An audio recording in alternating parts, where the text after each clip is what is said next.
پس منظر کیا ہے؟ تو دیکھیے اس قربانی کا فلسفہ، اس جانور کی قربانی کا فلسفہ اور پس منظر یہ ہے کہ حضرت ابراہیم علیہ السلام نے جب اپنے گھر کے اندر اللہ تبارک و تعالیٰ کی توحید کا اعلان کیا، اللہ کی وحدانیت کا نعرہ بلند کیا، باپ نے گھر سے نکال دیا، قوم کے سامنے آئے،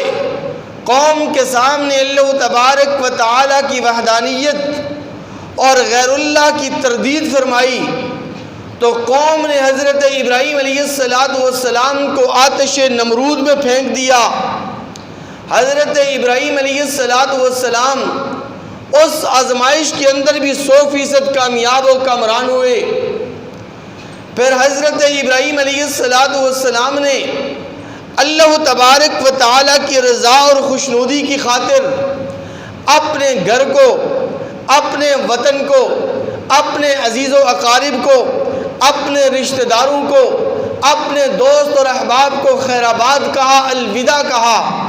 اور اللہ کی راہ میں ہجرت کر گئے۔ راستے میں پہنچے تو جنگل کے اندر ایک بدتینت قسم کا بادشاہ سامنے آیا، جس نے حضرت ابراہیم علیہ السلام کی بیوی حضرت سارہ کی عزت لوٹنا چاہی۔ اللہ تبارک و تعالیٰ نے وہاں بھی غیبی مدد فرمائی۔ اس آزمائش کے اندر بھی وہ کامیاب اور کامران ہوئے۔ تو اللہ تبارک و تعالیٰ کی طرف سے ایک اور بہت بڑی آزمائش آئی۔ حکم ملا کہ جا میرے خلیل اپنے اس شیرخوار بچے اسماعیل اور اس کی والدہ ہاجر کو بیابان اور ویران جنگل کے اندر چھوڑ کر آ جا۔ حضرت ابراہیم علیہ السلام نے اللہ تبارک و تعالیٰ کے حکم کی تعمیل فرمائی اور اپنے بیٹے اور لخت جگر، اپنے نور نظر، اپنے ہونہار اور 87 سالہ امنگوں کے ترجمان 87 ایئرز اللہ تبارک و تعالیٰ سے مانگتے رہے کہ یا ربا مجھے نرینہ اولاد عطا فرما۔ اب جب نرینہ اولاد ملی، اللہ کی طرف سے حکم مل گیا کہ اس کو بیابان اور ویران جنگل کے اندر بے کس اور بے سہارا چھوڑ کر چلا آ۔ حضرت ابراہیم علیہ السلام اس امتحان، اس آزمائش کے اندر بھی سرخرو ہوئے۔ تو ایک اور بہت بڑی آزمائش آپ کی منتظر تھی۔ اللہ تبارک و تعالیٰ کی طرف سے یوم الترویہ کے دن یہ حکم ملا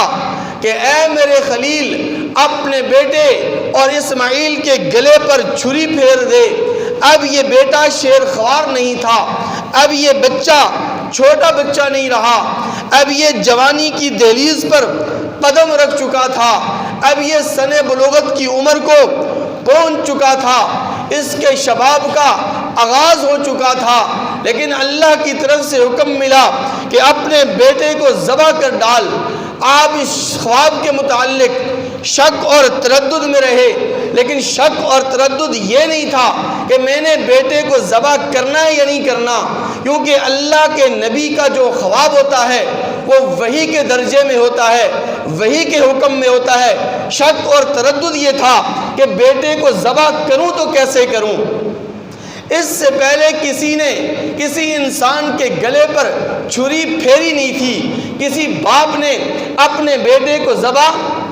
کیا نہیں تھا، اس لیے تردد میں رہے، شک میں رہے، کنفیوز رہے کہ کیا کروں، کیسے اس خواب کو، اللہ کے اس حکم کو عملی جامہ پہناؤں۔ دوسرے دن پھر خواب دیکھا، یوم العرفہ کے دن پھر خواب آیا کہ بیٹے کو ابھی تک ذبح نہیں کیا۔ حقیقت واضح ہو گئی، معرفت حقیقی حاصل ہو گئی، پتہ چل گیا، صورتحال واضح ہو گئی کہ ہاں میں نے اپنے بیٹے کو ہی ذبح کرنا ہے، اپنے بیٹے کے گلے پر ہی چھری پھیرنی ہے۔ اب تیسرے دن یعنی یوم النحر کے دن، عید الاضحیٰ کے دن، 10 ذی الحجہ کے دن، حضرت ابراہیم خلیل اللہ علیہ السلام نے اپنے بیٹے کو ذبح کرنے کا پکا عزم مصمم کیا تو اس دن کو یوم النحر کہتے ہیں، یعنی قربانی والا دن۔ حضرت ابراہیم علیہ السلام اپنے اس بیٹے کو لے کر اس میدان کے اندر موجود ہوئے جہاں آج سے 12 سال قبل اپنے اس شیرخوار بچے کو بے کس اور بے سہارا ماں کی گود کے گہوارے میں چھوڑ کر چلے آئے تھے۔ پانی کا ایک مشکیزہ اور چند ایک کھجوریں دے کر واپس رخصت ہوئے تھے۔ حضرت ابراہیم علیہ السلام نے اپنے بیٹے سے کہا کہ بیٹا رسیاں لے لو، کلاڑی اٹھا لو، چھریاں اٹھا لو، چلتے ہیں، چل کر جنگل سے لکڑیاں کاٹ کر لاتے ہیں۔ باپ بیٹا دونوں کوہ سبیر کے دامن نشیب میں واقع منا نامی جنگل کے اندر پہنچے تو باپ نے اپنے بیٹے کے سامنے خواب کی حقیقت بتلا دی اور یوں کہا کہ بیٹا ہم جنگل کے اندر لکڑیاں کاٹنے کے لیے نہیں آئے، بلکہ آج میں تجھے کاٹنے کے لیے یہاں آیا ہوں، آج میں تجھے یہاں ذبح کرنے کے لیے لایا ہوں۔ پدر بولا بیٹا رات میں نے ایک خواب دیکھا ہے، پدر بولا بیٹا رات میں نے ایک خواب دیکھا ہے، کتاب زندگی کا ایک نرالا باب دیکھا ہے، یہ دیکھا ہے کہ میں تجھ کو ذبح کرتا ہوں، یہ دیکھا ہے کہ میں تجھ کو ذبح کرتا ہوں، باذن خداوندی تیرے لہو سے اپنے ہاتھ بھرتا ہوں۔ باپ بیٹا دونوں تیار ہو گئے اللہ تبارک و تعالیٰ کے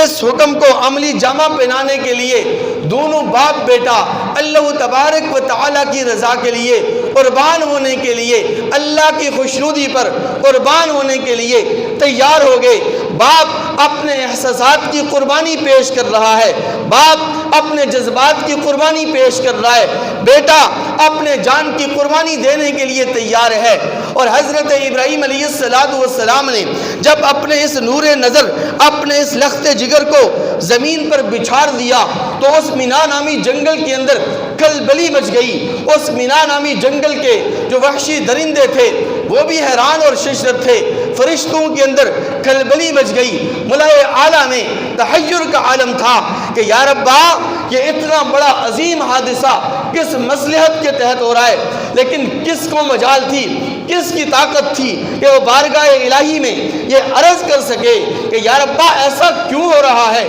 باپ اپنے بیٹے کے گلے پر کیوں چھری پھیر رہا ہے۔ اللہ تبارک و تعالیٰ کی خوشنودی تھی، اللہ تبارک و تعالیٰ کی رضا مقصود تھی، اللہ تبارک و تعالیٰ کا قرب مقصود تھا، اس لیے نہ بیٹے نے تاخیر کی نہ باپ نے کسی قسم کی تاخیر کی، بلکہ دونوں باپ بیٹا اللہ تبارک و تعالیٰ کی رضا اور خوشنودی حاصل کرنا چاہتے تھے۔ حضرت ابراہیم علیہ السلام نے